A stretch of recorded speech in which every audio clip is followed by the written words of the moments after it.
Assalamualaikum warahmatullahi wabarakatuh. Semangat pagi. Halo, sobat sehat. Kembali lagi bersama saya Aya Ginasi di Pojok PKRS Podcast Jelajah Obrolan Keren Promosi Kesehatan RSUD Dr. Muhammad Saleh Kota Probolinggo. Nah, sobat sehat, kali ini kita akan membahas tentang hepatitis. Berkaitan dengan peringati setiap tanggal 28 Juli, Hari Hepatitis ini meningkatkan kesadaran global tentang pentingnya mengetahui apa itu penyakit hepatitis. Telah hadir bersama kita narasumber kita yang hebat. Sebenarnya ada dua narasumber ya sobat sehat hari ini. Yang pertama ada Dr. Novi Rahayu Arianti, spesialis anak, konsultan gastrohepatologi, dan Dr. Rizky Habibi, spesialis penyakit dalam. Halo dokter. Beliau adalah dokter spesialis anak ya sobat sehat, Dr. Novi yang keren dan selalu semangat ini sobat sehat. Kebetulan Dr. Habibi masih ada kegiatan ya dok ya. Jadi kita berbincang-bincang dulu ini dok tentang cara mengenali penyakit hepatitis dan mencegahnya bagaimana. Sebelumnya slogan dulu nih dok, mojok yuk. Dokter boleh dijelaskan apa itu hepatitis dokter? Oke, hepatitis ini adalah suatu peradangan dalam sel hati ya mbak ya. Jadi dia bisa disebabkan karena infeksi, bisa karena autoimun, bisa karena gangguan metabolik, karena memang liver itu adalah organ tubuh kita yang paling fungsinya itu paling banyak, tetapi tidak terlihat. Sehingga kalau ada apa-apa di situ, ada infeksi, ada inflamasi, kemudian autoimun juga, itu bisa terjadi hepatitis. Jadi hepatitis sebenarnya adalah keradangan dari sel liver yang bisa disebabkan yang tadi itu.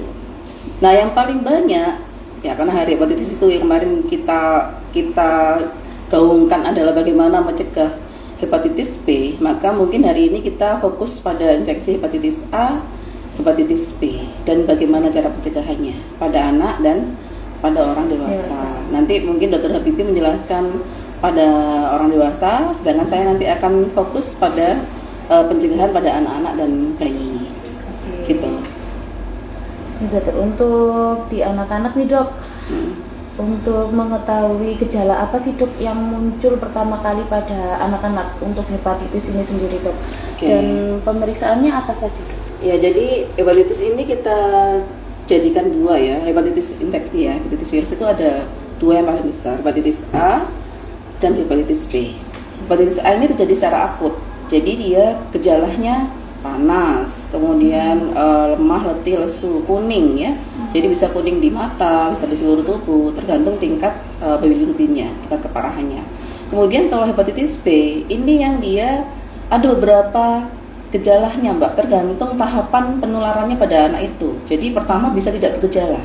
Oh, tidak bisa tidak bergejala. Jadi nggak tahu ya dok ya? Nggak tahu. Jadi pada anak-anak yang sudah terkena hepatitis B, tetapi karena dia masih istilahnya masih imunotolerans ya. Jadi imunotoleran itu tidak ada gejala sama sekali, baik dari laboratorium maupun dari yang lainnya, maka dia nggak menunjukkan gejala. Kecuali kalau kita periksa ternyata HbA1c-nya positif. Nah, kemudian setelah fase imunotoleransi ini jadi imunokompeten. Nah, imunokompeten ini baru terjadi gejala-gejala.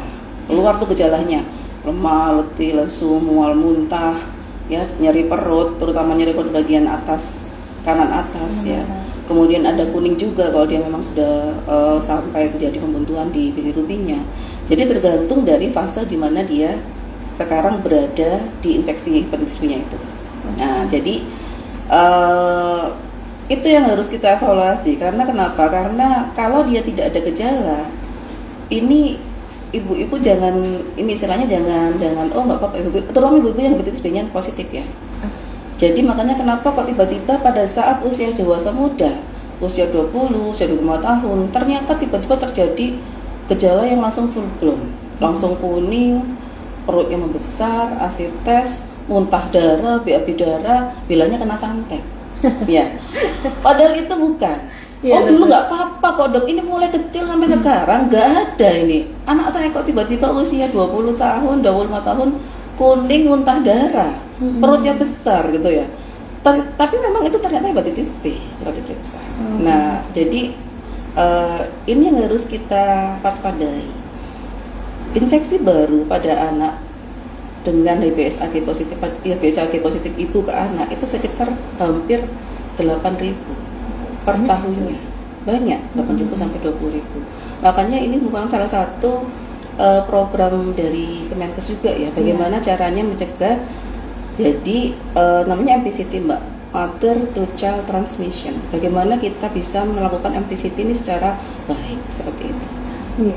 Dokter, mohon maaf, berarti tanda kutip hepatitis ini menular ya dok ya? Iya betul, menular. Selain dari ibu dokter, tadi kan dikatakan penularan itu dari ibu ke anak. Iya. Selain dari ibu, dari mana lagi dok? Tadi kan dikatakan ada hepatitis A sama hepatitis B. Okay. Cara penularannya sama? Beda banget. Jadi hepatitis A sama hepatitis E ini dia fekal oral. Fekal oral. Fekal oral itu maksudnya gini. Jadi dia dari mulut ya. Jadi misalkan kita makan makanan yang sama dengan orang yang hepatitis A masuk dalam mulut kita, maka itu akan disebabkan kita tertular hepatitis A, atau terkontaminasi fekalnya, misalkan dari orang yang hepatitis A kemudian dia nggak cuci tangan nih habis apa terus kemudian pegang terus kita makan tuh makanan itu, nah itu namanya fekal oral. Jadi dia lewat oral ya, lewat oral sama lewat fekalnya. Kalau hepatitis B ini lewat darah dan cairan tubuh. Jadi darah, sperma ya, kemudian cairan tubuh yang lainnya ya. Jadi bisa menular melalui ibu pada anak. Keringat dok?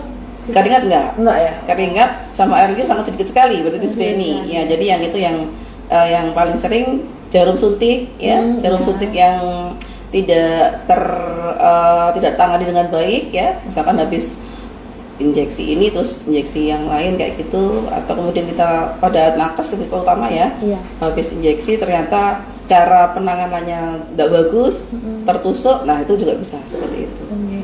Dokter, tadi kan kalau hepatitis A itu dari makanan. Nah itu kita taunya bagaimana dok? Aku ini lagi, misal saya ya dok ya, misal saya kan punya bayi. Saya otomatis kalau hepatitis A ini kan saya nggak tahu kalau saya terkena hepatitis A gitu. Hepatitis A ini akut. Jadi dia langsung terjadi saat itu. Misalkan dia terinfeksi hepatitis A, maka sekitar 1 minggu, dalam waktu 1 minggu akan terjadi gejala.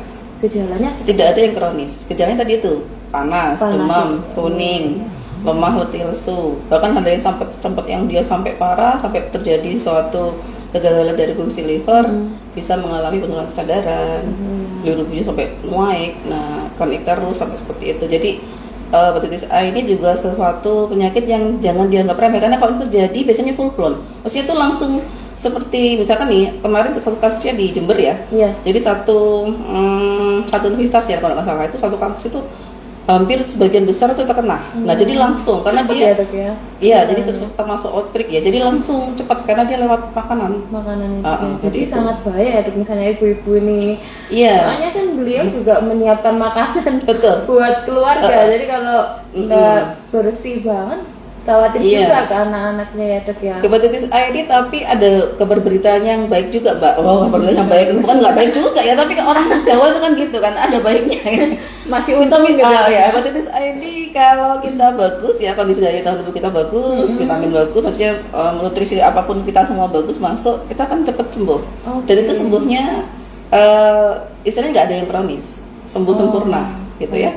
Jadi beda dengan hepatitis B. Beda. Hepatitis B ini silent istilahnya itu silent killer ya, silent killer. Jadi dia pelan-pelan tapi membunuh gitu kan. Kalau ini hepatitis A ini kalau kita bagus, daya tahan tubuh kita bagus, tidak ada apa-apa, tidak ada penyakit penyerta yang lainnya, insya Allah cepat sembuh dan dia tidak menyisakan gejala apapun. Nah, tapi yang tadi itu yang saya sebutkan ada yang sampai parah, itu kalau dia misalkan ada imunokompromis atau dia ada yang lainnya, seperti itu bisa terjadi yang fatal juga hepatitis A itu. Dokter, kalau misalkan ada anak-anak atau balita yang terinfeksi hepatitis B yang jangka panjang ya, itu dampaknya panjang ya dok. Dan itu sangat mempengaruhi dalam proses tumbuh kembangnya ya dok. Apalagi kan ada namanya golden period ya. Itu bagaimana dokter? Gini, kita melihat lagi tentang yang tadi saya sebutkan ya, hepatitis B itu silent killer tadi mbak ya. Jadi pada usia 0 sampai 5 tahun itu biasanya masih fase imunotoleran. Oke. Jadi tidak ada gejala sama sekali. Ya. Sehingga tidak ada gangguan tumbuh kembangnya. Tidak terganggu ya dok? Tidak Jadi biasa terganggu. aja meskipun dia sudah terkena. Tapi kan dia HBsAg positif. Ya, kecuali kalau dia ada beberapa penyakit penyerta yang lain dia bisa keluar lebih dulu. Tapi kalau nggak ada, dia imunotoleran tuh sampai usia sekitar SMP. Sampai SMP. 15 tahun, 14-15 tahun. Jadi selama itu biasanya gejalanya hampir tidak ada gejala. Jadi tumbuh kembangnya ya normal-normal saja. Kayak orang biasa. Betul. Makanya kenapa tadi saya sebutkan, kenapa kok tiba-tiba pada usia dewasa muda, usia 20, 25, lagi karirnya lagi naik-naiknya 30 tahun, lagi bagus-bagus ya tiba-tiba muncul gejala. Dokter, mohon maaf. Tadi dikatakan ada penyakit penyerta. Iya. Ada beberapa bayi atau balita yang dia dari kecil, mohon maaf sebelumnya, terinfeksi HIV. Bagaimana pada bayi dan balita dia sudah HBsAg-nya positif, HIV-nya juga reaktif, dokter? Itu nanti akan sangat berat gejalanya. Jadi bisa lebih cepat munculnya gejala dari hepatitis B-nya, atau bisa juga langsung masuk ke dalam fase yang sirosis atau bisa juga kanker liver. Sampai Bisa ke langsung ke kanker situ. ya, dok? Ya. Oke. Karena dia HIV itu kan imunokompromis ya, jadi dia lebih tidak punya daya tahan tubuh.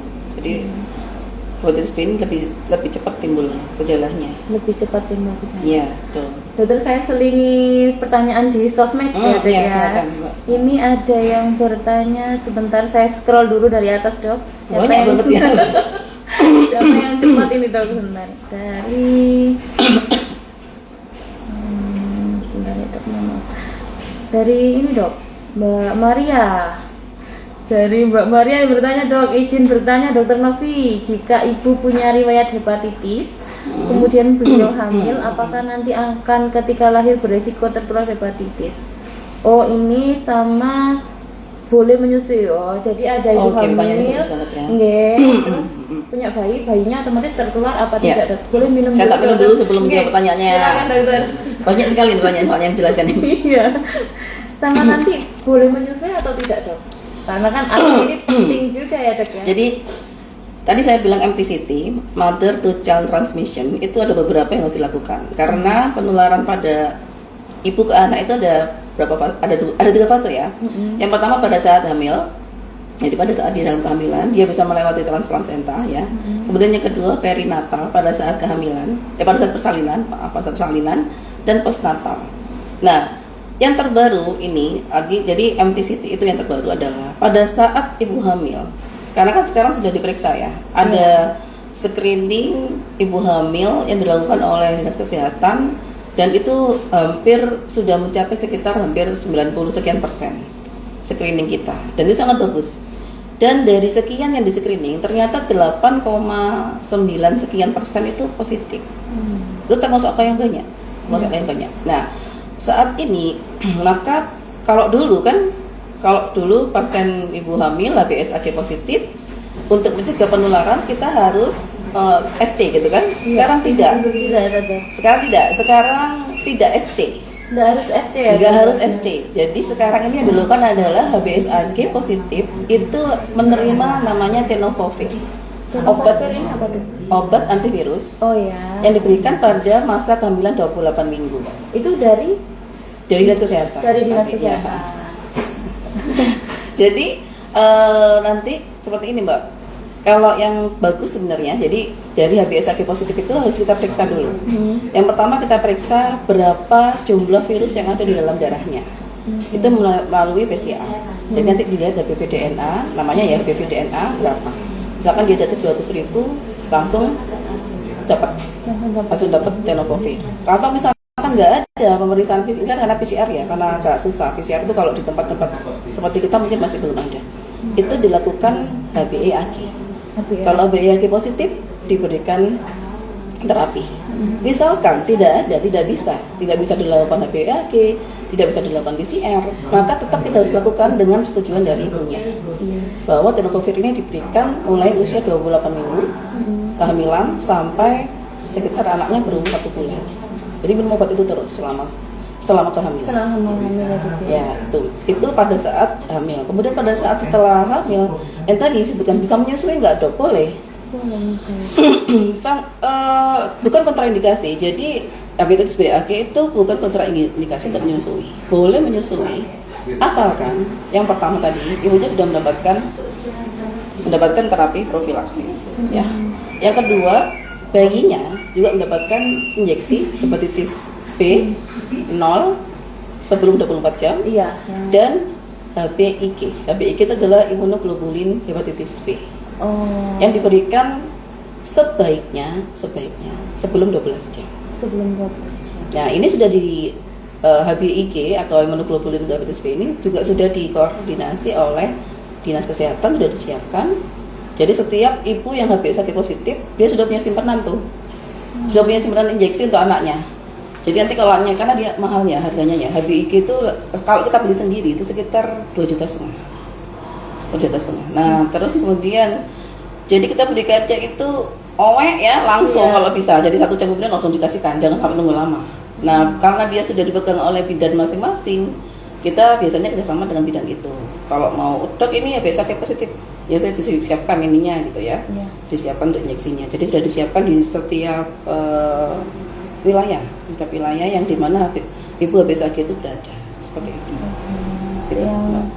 Jadi boleh ya dok menyusui boleh, juga, misalkan tadi yang dikatakan dokter nih. Untuk selanjutnya, bentar. Nah ini dari kru Mawar dokter. Kru Mawar, oh ya. Selamat siang kru Mawar. Saya 3 hari gak kesana ini, Gak ada pasien soalnya. Ya gimana mbak? Mau tanya dokter, apakah penderita hepatitis B akan selalu menjadi hepatoma? Tidak, ya. Jadi jawabannya tidak, karena yang menjadi hepatoma, jadi yang menjadi sirosis itu sekitar 10-15%, yang berlanjut menjadi hepatoma itu sekitar ya 5-10%. Tetapi jangan sampai seperti itu. Nggak selalu ya. Jadi nggak selalu yang HBsAg positif itu menjadi hepatoma, menjadi sirosis, enggak, tergantung dari tahan tubuh kita juga. Tergantung itu. Dan tergantung juga dengan terapi yang sudah didapatkan. Kalau terapinya bagus, ininya bagus, dia bisa melewati dengan baik. Ya, walaupun seumur hidup nggak akan hilang ya. Hepatitis B itu kalau sudah masuk, dia nggak akan bisa sembuh, nggak akan bisa lepas dari hepatitis B itu, pasti ada terus. Ada seterusnya. Iya. Dokter, boleh saya jeda sedikit nih dok? Ada bintang tamu. Mas Bibi. Dokter Probolinggo. Ini sudah datang bintang tamu yang satu menyusul. Nanti itu dok, jangan loncat dok. Jangan loncat. Selamat pagi dokter. Sobat Sehat Probolinggo, kita kedatangan Dr. Rizky Habibi, spesialis penyakit dalam yang kebetulan tadi masih ada kegiatan. Selamat pagi dokter. Selamat pagi mbak. Senior saya mbak. Iya senior ya. Tapi saya dekat beliau grogi saya. Gitu ya dok. Apalagi saya ini dekat dokter. Dokter tadi sudah sekilas sudah banyak sekali dijelaskan oleh Dokter Novi terkait hepatitis pada anak ya dokter. Ini saya akan menanyakan tentang hepatitis pada dewasa nih dokter. Mungkin secara umum bisa dijelaskan dulu yang hepatitis pada dewasa ini seperti apa dok? Iya, ketemunya hampir sama sih ya. Jadi anak-anak kan miniatur orang dewasa ya. bukan miniatur dong. Pastinya nggak setuju dia. Kalau nanti pasien dewasa sakit dia semua. Ya mungkin tadi banyak saya dengar ada memang yang sering itu kan viral ya. Yang paling takut itu kan hepatitis yang viral. Tapi yang lain juga banyak. Karena hepatitis bisa karena imbas obat, ya kan, hepatitis autoimun hepatitis atau hepatitis karena sekunder misalnya ada kasus apa ini batu pedu ya. Jadi hepatitis itu apa nih mbak? Terminologi yang umum, inflamasi dari sel hati. Jadi penyebabnya ya macam-macam sih. Banyak penyebabnya dok. Faktor resikonya dok? Mungkin pada dewasa sama dari anak-anak beda ya dok ya? Untuk faktor resiko penyebab hepatitis Itu tadi sudah Oh ya, kalau kita dari anak kan sebagian besar tadi itu hepatitis A infeksi kan. Kalau pada dewasa juga sama dok atau beda? Ya memang lengkap dewasa itu ada A, B, C, D, E ya, E ya. Nah, itu kita dewasa ada semua sih. Kalau anak saya nggak tahu ya apa yang E, D itu juga ada juga, tapi ya dewasa lebih lengkap kalau misalnya kita mau cari lebih detail ya ketemu aja. Banyak Hepatitis sekali yang ya. jarang itu kan yang D, E itu ya hampir jarang. Tapi yang sering ya A ya sama anak-anak sama, B, C juga ya sama anak juga hampir sama. Boleh dikenalkan dulu dok? Saya juga kurang familiar ini sama hepatitis D sama E itu yang seperti apa? Ya saking jarangnya memang tidak terlalu jadi trending topik sih ya. Karena dia kalah dengan yang A, B, C. Kalau yang D itu hampir sama dengan yang A ya soalnya. Dia nggak terlalu berat, jadi nggak jadi apa ya poin perhatian khusus. Enggak. Ini yang penularannya sama hepatitis E mbak. Jadi A sama E itu sama oral. Ya. Oral fekal tadi disebutkan habis cuci tangan, terus makan makanan yang dari makanan yang sama dimakan kayak gitu kan. A sama E ya. A sama E. Kalau yang B, C, D itu satu grup.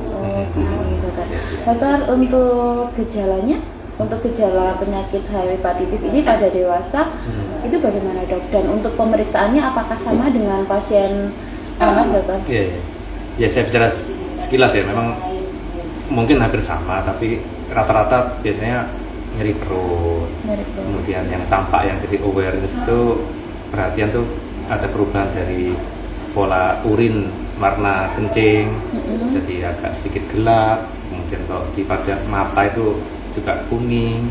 Barangkali kalau mata sudah kuning tuh badan tuh pasti sudah kekuningan. Jadi tanda jendela pertama yang kita lihat itu dari kelopak mata. Kan kelihatan kan kalau mata itu kalau waktu terang ya, harusnya kena matahari mbak ya. Jadi dia mantul. Itu kelihatan kok lain, matanya kuning. Nah itu sudah tanda-tanda penyakit hati. Dokter, saya selingi dulu, ada pertanyaan dari Sobat Sehat Kota Probolinggo di medsos dokter. Bagaimana jika ayah penderita hepatitis, apakah anaknya akan menderita hepatitis? Jika anaknya dari cek laboratorium HBsAg anak positif. HBsAg nih dokter. Oke ya. HBsAg. Pertanyaannya buat saya ya berarti ya. Iya, membuat anak-anak soalnya. Udah terlalu tinggi. Oh ya. Jadi sebenarnya kalau ayahnya positif HBsAg ini ibunya juga harus cek juga kan ya, karena yang menularkan pada anaknya kan ibunya.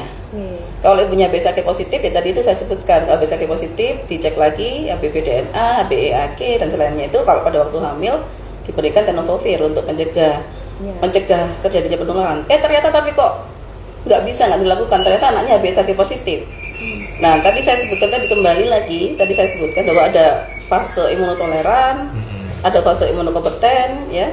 Nah pada anak kalau dia HBsAg positif tetapi tidak ada tanda-tanda, misalkan dia nggak ada tanda-tanda kuning, nggak ada tanda demam, nggak ada tanda lemas lesu, nyeri perut, kencingnya juga kuning biasa, terus dicek laboratorium fungsi livernya juga baik-baik saja, ini nggak usah pakai obat, nggak usah pakai antivirus.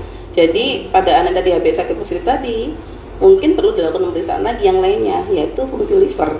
Fungsi liver juga harus dilakukan jika anak ini HBsAg positif. Oh ya itu dilakukan kalau bisa setiap bulan untuk mengetahui kapan terjadi peningkatan dari fungsi liver itu. Jadi OTPT itu akan sangat bermanfaat sekali untuk melihat apakah anak ini fasenya sudah pindah dari fase imunotoleran tadi ke fase imunokompeten tadi itu. Kalau dia memang tadi sudah pindah, ya kita sudah kasih terapi seperti itu. Gitu. Berikut yang paling bagus adalah pemeriksaan HBV-DNA. Ada di sini dok? Nggak ada. Sayangnya nggak ada. Mudah-mudahan rumah sakit nanti segera mungkin bisa, mudah-mudahan. Mungkin karena nggak tahu BPJS ya jadi.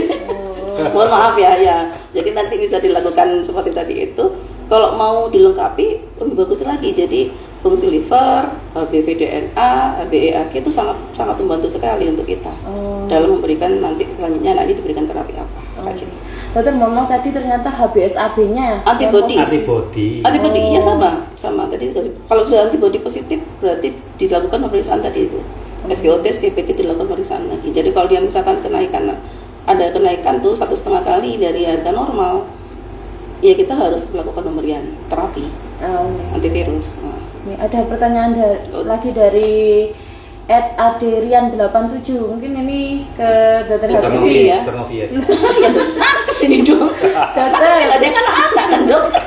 bagaimana mendeteksi dini gejala hepatitis terutama pada nakes? Terima kasih dokter. Ya ini menarik memang. Jadi hepatitis B terutama B ya, ini kalau kandung B.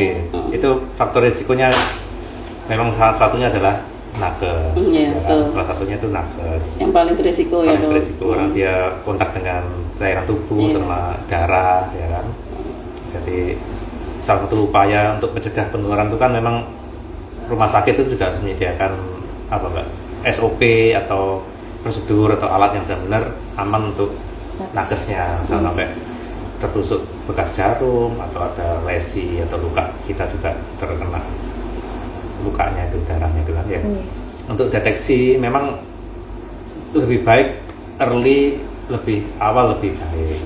Memang anjuran kita sih memang kalau menunggu gejala kadang-kadang itu asimptomatis, nggak ada gejala, nggak harus kita tunggu sampai perut sakit tadi yang saya sebutkan ya, perut kembung, mual, mata udah kuning. Nah itu kan terlambat. Rata-rata orang-orang yang jarang terpapar dengan medis ya, nah itu datangnya sudah pada stadium yang lanjut.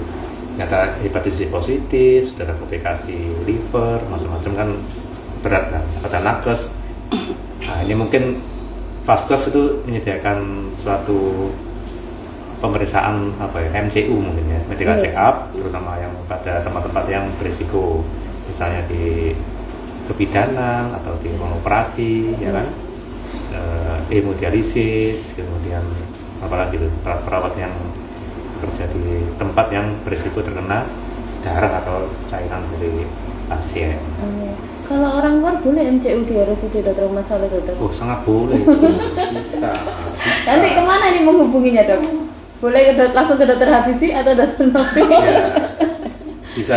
Sekretariat aja pendaftaran loket aja Mbak. Iya ada. Nanti ada CV pendaftaran RSUD Muhammad Shalih. Yang paling penting itu HBsAg. Jadi kalau saya bisa sarankan juga, jadi pemeriksaan screening HBsAg itu kalau bisa bukan hanya untuk ibu hamil saja, tapi untuk remaja putri malah, remaja putri, lalu tambah yang mungkin yang mau jadi cantin dan lainnya itu mungkin dibuat seperti itu. Calon manten itu kan. Karena dilihat dari upaya sudah dilakukan sudah bagus, tapi masih tinggi. Jadi 8.000 sampai 10.000 per tahun itu masih tinggi banget itu bayi yang terinfeksi kan. Jadi mungkin seperti itu kita bisa lebih dini lagi tadi seperti di Dr. Habibie. Semakin dini semakin bagus pemeriksaan. Jadi kalau bisa yang untuk pemeriksaan itu nggak hanya ibu hamil, tetapi juga sebelum hamil, malah sebelum nikah, seperti harus itu. Mungkin lebih seperti itu supaya nanti lebih ke depan kita lebih bagus lagi. Untuk menekan angka itu. Jadi sobat sehat semakin dini semakin baik. Nanti sobat sehat bisa nih menghubungi CP yang tertera di RSUD Dr. Muhammad Shalih Probolinggo. Kalau mau MCU nanti diatasi oleh dokter-dokter kita ya. Mantap dan berat ini. Ada mungkin tambahan lagi Mbak. Jadi kita bisa melakukan vaksin tadi itu untuk pencegahan tadi, terutama untuk nakes ya. Oh ya. Jadi kan setiap nakes itu harus sudah melakukan sudah lakukan imunisasi hepatitis B sebelumnya kan ya. Dan itu harus diulang kalau bisa. Jadi karena imunisasi hepatitis B itu hanya positif, maksudnya hanya kuat melindungi itu sekitar 15 sampai 20 tahun tuh. Misalkan saya sudah imunisasi hepatitis B, tapi sudah 20 tahun yang lalu gitu kan. Jadi harus diulang. Jadi nggak ada masalah pengulangan lagi, asalkan memang itu sudah waktunya ya. Jadi antara 15 sampai 20 tahun itu harus diulang. 15. Untuk yang tadi tenaga kesehatan. Untuk yang anak-anak itu ada imunisasi hepatitis B kan diberikan sebanyak yang tadi saya sebutkan. Kalau tadi itu sudah 3 kali dalam waktu di bawah 1 tahun, usia 2, 3, 4 bulan. Kemudian nanti diberikan booster usia 1,5 tahun. Kemudian untuk hepatitis A itu juga ada.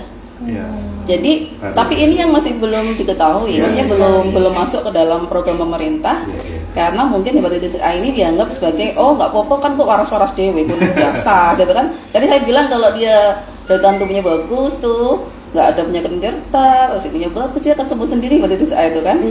Tetapi kita nggak bisa aslinya gambling ya.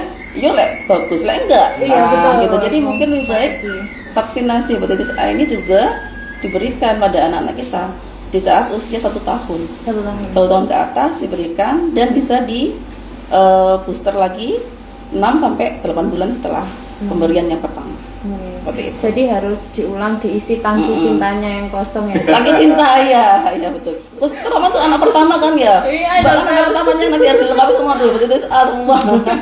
Iya, siap. Ada pertanyaan lagi di medsos dari Mas Doni Arisiswanto. Assalamualaikum dokter, izin bertanya untuk penderita hepatitis A, apakah bisa kambuh kembali? Ini tadi sudah dijawab ya dok ya. Dan bisakah jadi hepatitis yang lain? Oh mungkin dari A ke B ke C gitu mungkin. Dan satu lagi, jika ada keluarga yang terdiagnosis hepatitis, bagaimana pengaturan di rumah? Misalkan apakah harus dipisah alat makan dan lain-lain? Monggo siapa dulu yang mau menjawab dokter? Betul. Monggo dokter. Saya dulu. Repot jadi yang datang terakhir ini repot. Salah ya datang terakhir. Enggak dong. Jadi memang kalau ini topiknya A ya kan, memang itu mungkin nanti sudah dibicarakan sama Dr. Novi, memang itu kesembuhannya 99,9% ya. Iya betul. Jadi ya, sangat baik lah. Sangat baik. Ya, sekilas cerita, mohon maaf dok, saya dulu waktu kelas 4 SD itu hepatitis A saya. Oh iya. Masih kecil segini kan. Oh. Kemasan saset. Jadi Kemasan saya diakus. mata saya kuning kecil waktu itu masih kecil kan suka kuliner kan dulu kecil sudah kuliner kan. Jadi kena hepatitis A dulu saya opname lama dulu waktu kecil. Ya tapi ya alhamdulillah ya kan memang sempurna ya kita. Terus memang tapi itu benar mungkin dari fekal oral ya, dari makanan, dari minuman ya kan, mungkin yang jajan di sekolah, gelasnya sendok garpu. Nah apalagi yang satu rumah harus disendirikan supaya nggak terjadi kontak. Takutnya ada carrier ya dok ya, mungkin ya mungkin sembuh sempurna tapi ya kita harus waspada, memang masih bisa terjadi penularan kalau kita nggak hati-hati. Dokter, mohon maaf, yang dimaksud carrier ini seperti apa ya dok? Mungkin orang-orang masih belum paham gitu. Iya. Masih ada bawaan atau sisa dari virusnya yang di dalam. Oh gitu. Maksudnya selama itu kan berarti harus dipisah memang mbak. Jadi alat makannya pada saat sakit harus dipisah karena kan tadi fekal oral, jadi harus disendirikan. Termasuk cuci piringnya juga dipisah. Iya, cuci piringnya juga dipisah. Ininya dipisah kalau bisa di tempat khusus tertentu gitu kan ya, karena memang menularnya tuh cepat, tadi saya sebutkan itu. Jadi bisa break out kayak gitu kan, karena misalkan di satu pondok pesantren tuh, satu ponpes bisa kuning semua. Jadi gitu. Jadi kalau tadi itu ya harus dipisah semua, alat makannya, ininya disendirikan. Tapi kan dia nggak ketidurnya, misalkan tidurnya boleh dipisah dok, enggak juga. Tidurnya boleh, masa waktu tidur kamar mandi nggak apa-apa. Jadi ini bukan droplet ya. Jadi memang tadi fekal tuh ya tadi yang makan, alat makannya yang dipisah. Alat makannya yang dipisah. Alat makan yang dipisah. Oke. Baik dokter, mungkin saya akan bertanya ke dokter Habibi. Dokter, untuk penegakan diagnosis pada pasien hepatitis, terutama hepatitis B yang bahaya ya dok ya, itu penegakan diagnosisnya apa dok yang dilakukan untuk menunjang oh ini benar kamu terkena hepatitis B? Seperti apa dok? Ya panelnya banyak sih, cuma kalau untuk screening memang pakai HPS-AG gitu. Hepatitis B S itu surface, jadi kulitnya dari virus itu bisa kita detect. HPS surface. Ada lagi yang kalau mau lebih jauh lagi, apakah dia aktif atau enggak, cuma kulitnya tok atau virusnya juga ada, ya nanti pemeriksaan lagi HBE AG ya kan, atau lebih khusus lagi tadi disebutkan HBV DNA. Jadi dalamnya virus itu ada enggak, atau dia cuma kulitnya tok atau masih hidup ya. Nah, itu HBV DNA itu yang paling top ya Mbak ya. Jadi DNA itu kan intinya dari virus itu kan di DNA-nya itu. Meskipun dia nggak berupa full body virus, tapi kalau DNA-nya itu masih ada ya kan, dia masih bisa survive. Untuk perjalanan tadi kalau nggak salah Dr. Novi bilang bisa menjadi sirosis hepatis ya? Iya. Itu masih lama perjalanannya atau tergantung dari imunitas tubuh pasien? Ya ini yang menarik. antara kalau A kita clear ya, A itu tidak pernah jadi parah. Tapi kalau B sama C itu ada kemungkinan dia jadi parah. Memang tidak banyak, sekitar 2 sampai 3 atau 4% ya dari perjalanan penyakit hepatitis B itu ke depan berapa tahun kita nggak bisa tahu, tapi dia ada resiko terjadi end-stage liver disease, penyakit hati tahap akhir, entah yang sirosis atau hepatoma, ya kan? Cuma kita ini jarang aware. Justru yang bahaya itu C bukan B. Selama ini kan kita kan B kan B kan kita harus B nih efek sakit macam-macam kan. Tapi yang justru yang lebih berat itu yang C. Kita tidak terlalu rutin periksa hepatitis C. Nah kan MCU pun mungkin nggak rutin ya. Iya betul. Karena kalau B itu dia harus melalui sistem imun kita dulu.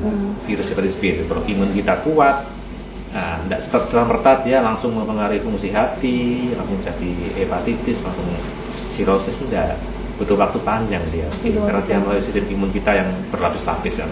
Perjalanan tubuh kita kan banyak. Nah, B itu harus bisa melalui itu semua sampai terjadi gangguan hati yang berat. Tapi kalau C, virusnya itu dikatakan sitopatik langsung. Jadi dia nggak melalui sistem imun, dia langsung ke sel hati, langsung bisa mempengaruhi sel-sel hati itu jadi rusak lah katakanlah gitu ya. Itu lebih berat sih. Cuma memang nggak rutin lah kita periksa. Bagaimana dokter kalau misalnya pasien-pasien itu sudah terjadi sirosis hepatis, prognosisnya, mungkin harapan hidupnya? Kalau sirosis sih memang seperti terapi antivirus itu sangat baik pada stadium yang awal yang masih bagus tuh ya, USG-nya masih bagus, terdeteksi ada virusnya, nah itu ada tempat untuk pemberian antivirus. Nah itu sangat baik untuk mencegah kerusakan hati lebih lanjut. Kalau pada anak bayi dan balita gimana dokter? Kalau pada bayi dan anak kan beda ya antara sirosis bayi dan Dewasa ya. Jadi kalau kita yang paling sering untuk di bayi itu sirosisnya karena atresia biliar yang paling sering. Ya jadi kalau seperti itu satu-satunya jalan ya kalau di kita di bayi itu transplant liver. Kalau sudah jadi ada sirosis liver, kemudian tanda-tandanya ke sirosis liver juga sudah jelas, ini sudah bertanda untuk dia indikasi untuk transplant liver. Jadi tidak, kalau kita nggak pakai antivirus ya mbak ya, karena kan beda penyebabnya. Nanti kalau sirosis liver pada orang dewasa itu livernya mengkerut, mengecil. Kalau pada anak-anak itu pada bayi malah livernya membesar. Karena terjadi pembesaran dari pertumbuhan dari saluran-saluran empedu. Jadi dia akan jadi fibrosis, kemudian terjadi banyak sekali hiperplasi, kemudian terjadi pertumbuhan yang banyak di saluran empedu, dia jadi besar. Kalau di anak-anak. Ya. Kalau jadi beda, karena beda memang proses sirosisnya itu beda. Ya. Mungkin itu. Kalau kita pernah ada kasus satu ya, dok ya. Jadi anaknya yang sakit itu atresia biliar diambil dari ibunya ya. Iya. Jadi dari ibunya, alhamdulillah udah usia 4 tahun dok sekarang. Sudah usia 4 tahun. Ya terus yang ngikuti saya di media itu wah menarik juga nih di Sutomo kan? Bukan dok di RCM transplantnya. Iya, Sutomo masih belum bisa. Jadi transplantnya di RCM, kemudian karena beliau domisili di Probolinggo, dikembalikan ke kita untuk monitoring. Jadi sekarang sudah usia 4 tahun. Ini bulan ini dia kembali ke sana untuk di biopsi liver dok, di biopsi liver dan diperiksa lain-lainnya apakah dia bagus apa enggak seperti itu dok. Jadi kita memang sudah punya satu pasien transplant liver mbak dengan atresia biliar. Ini butuh pengawasan khusus. Butuh pengawasan khusus dan butuh obat khusus juga. Jadi seumur hidup minum obat. Seumur hidup. Karena transplant liver itu seumur hidup akan mengalami rejection ya namanya ya. Jadi proses rejeksi dari tubuh karena memang bukan dari tubuh dia kan, dari organ ibunya. Iya, untuk ini ya memasuki penghujung acara. Mungkin pencegahannya dok, pencegahan untuk hepatitis ini pada dewasa dulu seperti apa dok? Oke, yang gampang ya di virus A, B, C gitu ya. Kalau yang A kan memang tadi harus izin ya kan, makanan, kemudian jangan kuliner yang kita nggak jelas sumber ini. Karena kan kurang bersih ya mbak. Satu waktu pernah kan audit dari suatu kota tertentu, satu warung itu rupanya kita tanya-tanya makan di situ semua, sehingga hepatitis A semua yang di situ ya kan, memang dari situ kan, dari piringnya entah gelasnya macam-macam. Terus ya kalau yang B itu memang harus ditapis faktor resikonya, terutama tadi nakes, kemudian mungkin orang yang bekerja. Ini juga tadi saya tambah sedikit mengenai penularan dari seks ya. Oh ya. Ini juga bisa. Jadi kan lewat darah itu kan bisa dari cairannya, kemudian ibu ke anak, kemudian dari hubungan seksual ini juga ini juga termasuk salah satu media penularan dari hepatitis. Bisa tertular ya dok ya. Bisa. Salah satunya adalah PMS itu ya, penularan seksual. Ya, terus yang C hampir sama sih ya, C dengan B hampir sama. Terus yang penting memang harus early detection. Kita nggak tahu kita dapat virus itu dari mana, kita harus hati-hati, terutama kelompok yang berisiko tadi ya. Nah, harus hati-hati supaya tiap berapa kali ada beberapa periode harus memeriksakan check up untuk screening hepatitis. Mungkin bisa ditambahkan Dr. Novi pada anak-anak bayi perempuan. Iya, terima kasih. Kalau saya memang yang paling penting tadi itu deteksi dini sedini mungkin. Jadi kalau pada ibu hamil karena sudah di screening tuh di posyandu, semua ibu hamil sudah dicekkan HBsAg-nya. Kalau sudah tulis HBsAg positif, tolong jangan takut ya. Pada ibu-ibu, semua ibu-ibu hamil, kalau ada tanya HBsAg positif, tolong jangan takut, apalagi disembunyikan. Jadi ada yang datang tidak membawa KMS karena sudah ada tulisannya HBsAg positif. Jangan, karena ini sangat berbahaya untuk masa depan anak Anda. Sedini mungkin, kalau bisa sebelum umur 28 minggu kita sudah tahu dia HBsAg positif, kita bisa terapi dengan pemberian tadi tenofovir tadi Mbak. Jadi sudah sama dengan SPOK. Nah, nanti kemudian itu dilakukan sampai usia bayi 1 bulan. Itu yang pertama. Jadi tolong jangan takut ya untuk ibu hamil yang HBsAg positif. Tolong jangan takut karena ini kita bisa melakukan pencegahan semaksimal mungkin untuk bayinya. Itu kemudian imunisasi pada bayi baru lahir, kan tadi yang ibunya HBsAg positif dia akan mendapatkan imunoglobulin hepatitis B yang harganya mahal itu. Kalau ibunya menyembunyikan, tidak ngomong, tidak dikasih tahu, nanti pada waktu hamil atau pada waktu melahirkan ibunya nggak dapat. Nah, akhirnya apa? Akhirnya terlewati masa golden period yang 12 jam itu. Itu akan menurunkan tingkat proteksi dari imunisasinya. Jadi tolong sekali lagi, karena ada kasus kemarin, ada ibu hamil tidak bawa KMS, diperiksa HBsAg-nya ternyata positif, tapi sudah lahir bayinya, dan ibu sudah pulang, sudah pulang. Nah, ini sangat disayangkan karena tadi bayinya tidak mendapatkan imunisasi, ibunya nggak dapat tenofovir tadi itu. Nah, yang kita usahakan semaksimal mungkin yang tadi hepatitis B untuk bayinya yang B0, kemudian hepatitis B yang 1, 2, 3, dan nanti pada saat dia di booster usia 1,5 itu yang kita maksimalkan. Jadi tolong jangan takut, dan nanti vaksinasinya itu dilengkapi, kalau bisa ditambah. Jadi walaupun tadi hepatitis A itu sembuh sempurna 99 sekian persen itu emang sembuh, tapi ada yang 0, sekian persen itu bisa menjadi hepatitis fulminan. Ini yang bahaya karena saya pernah mengalami 2 pasien di Surabaya waktu itu usia 14 tahun dan 16 tahun datang dengan hepatitis fulminan. Jadi dia itu sudah yang full blown banget, kerusakan livernya juga sudah berat, itu nggak bisa kita tolong, meninggal. Yang ini memang sangat jarang sekali, tapi hepatitis A ya? Hepatitis A dok. 14 tahun sama 15 tahun waktu itu. Jadi tolong sekali lagi kalau bisa diupayakan imunisasinya, yang walaupun itu nggak di cover sama pemerintah bisa diupayakan. Kalau di cover pemerintah ya harus ikut, jangan sampai nggak ikut. Gitu. Harus itu. Iya, jangan sampai nggak ikut.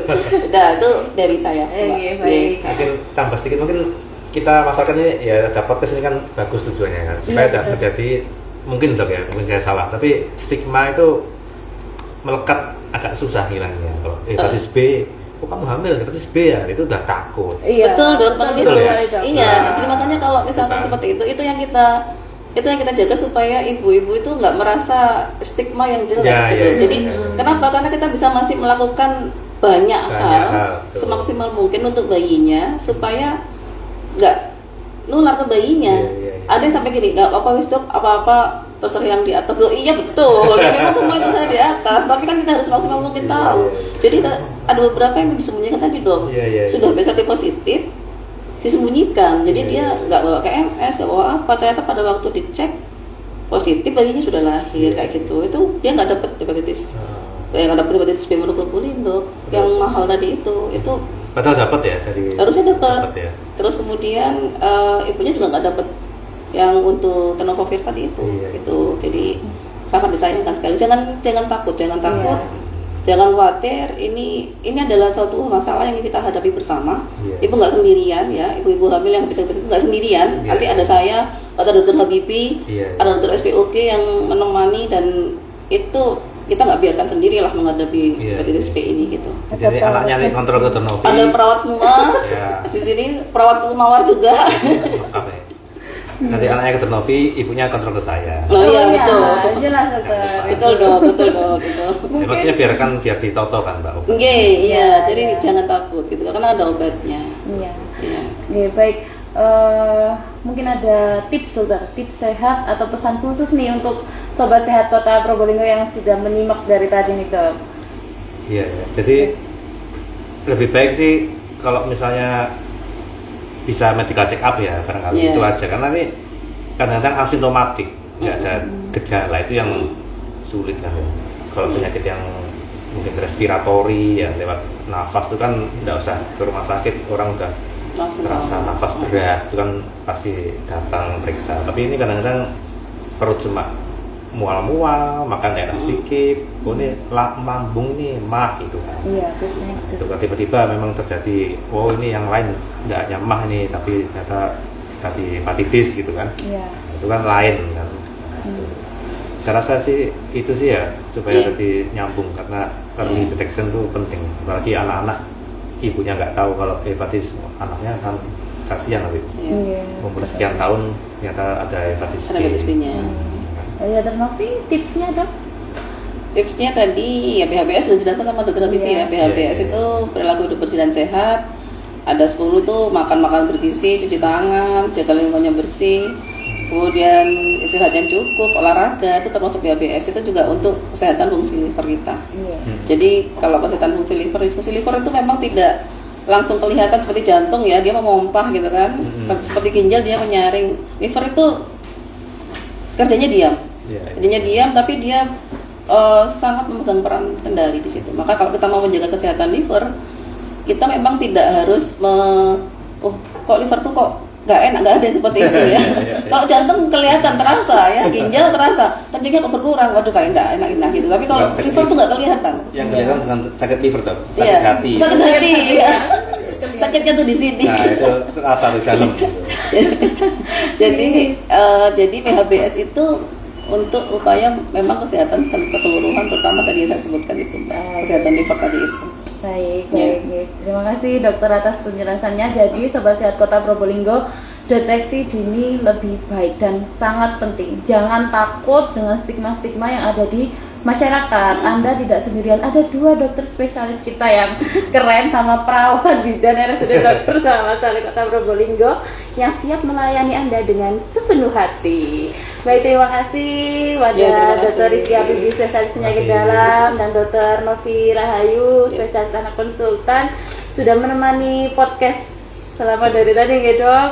Ini semoga selalu sehat dan semangat agar terus memberikan informasi yang bermanfaat untuk sobat sehat kita, sobat sehat Probolinggo. Terima kasih, saya Ayu Ginasi dan 2 narasumber kita yang hebat. Mohon izin pamit undur diri. Wassalamualaikum warahmatullahi wabarakatuh. Semangat pagi.